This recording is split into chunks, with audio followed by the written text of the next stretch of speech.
नमस्कार, सादर प्रणाम। हमें भगवान का दर्जा न दीजिए। आपसे निवेदन कर रहा हूं कि मैं भगवान नहीं हूं। हम भी आपकी तरह एक सामान्य व्यक्ति हैं। हमारा भी परिवार है। हम भी इसी समाज के अंग हैं, उसी समाज के जिस समाज का प्रतिनिधित्व करने का आप दावा करते हैं।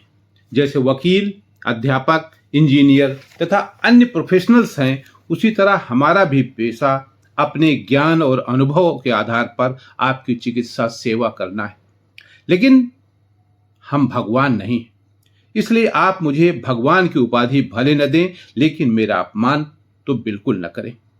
ये आवाज या यह संदेश किसी एक व्यक्ति की नहीं, बल्कि डॉक्टरों के समूह की पीड़ा है। आप सुन रहे हैं डॉक्टर ओम प्रकाश मिश्र को इट्स ओम ऑफिशियल पर।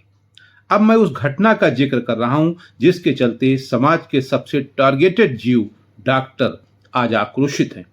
घटनाक्रम के अनुसार 6 जुलाई 2026 को मुंबई के डोंबिवली स्थित केडीएमसी के शास्त्री नगर अस्पताल में एक सीरियस क्रिटिकल चाइल्ड को एनआईसीयू में जगह न होने के चलते दूसरे अस्पताल में ले जाने की सलाह दी गई थी, रेफर कर दिया गया था।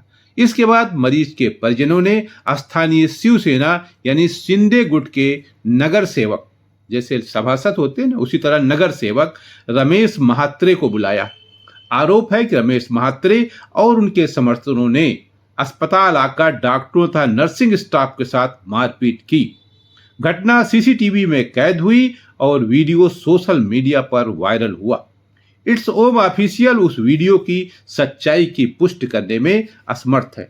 इस घटना के विरोध में डॉक्टरों और कर्मचारियों ने हड़ताल की तथा अस्पतालों में सुरक्षा की मांग की।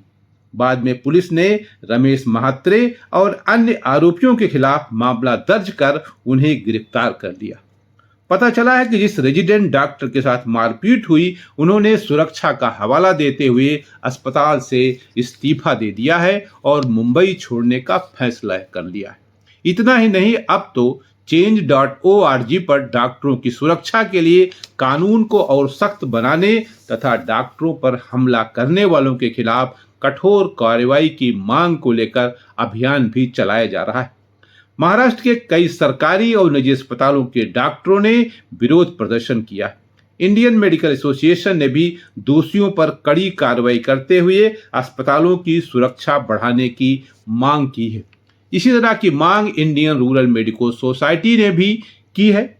वैसे ये केवल एक डॉक्टर पर हमला नहीं है, बल्कि उस चिकित्सा व्यवस्था पर हमला है जिस पर करोड़ों भारतीय अपनी जीवन की रक्षा के लिए भरोसा करते हैं। इसके अलावा यदि अस्पताल में बेड नहीं है, दवाई नहीं है, इंजेक्शन नहीं है और स्ट्रेचर नहीं है, आईसीयू की व्यवस्था ठीक नहीं है, तो इसके लिए सो कॉल्ड नेताओं को सरकार के पास जाना चाहिए। ये उनकी ड्यूटी है, ये व्यवस्था सरकार करती है। डॉक्टर के पास जो इंस्ट्रूमेंट हैं, जो दवाइयां हैं, जो इंजेक्शंस हैं, उनके आधार पर वो चिकित्सा सेवा करता है, अपने ज्ञान और अनुभव के आधार पर। अपने विधायकों के पास जाइए, अपने मंत्री के पास जाइए और कहिए कि उस अस्पताल में बेड नहीं है तो वो अन्य बेड की वहां व्यवस्था कराए ना। वेंटिलेटर नहीं तो इसकी व्यवस्था कौन करेगा? डॉक्टर अपनी जेब से करेगा क्या? ये व्यवस्था भी सरकार को ही करनी होगी। इसलिए आप लोग जो सो कॉल्ड नेता हैं, आप लोग क्यों नहीं जाते गवर्नमेंट के पास, अपने मिनिस्टर्स के पास, अपने एमएलए के पास, अपने एमपी के पास कि वहां व्यवस्था कराई जाए?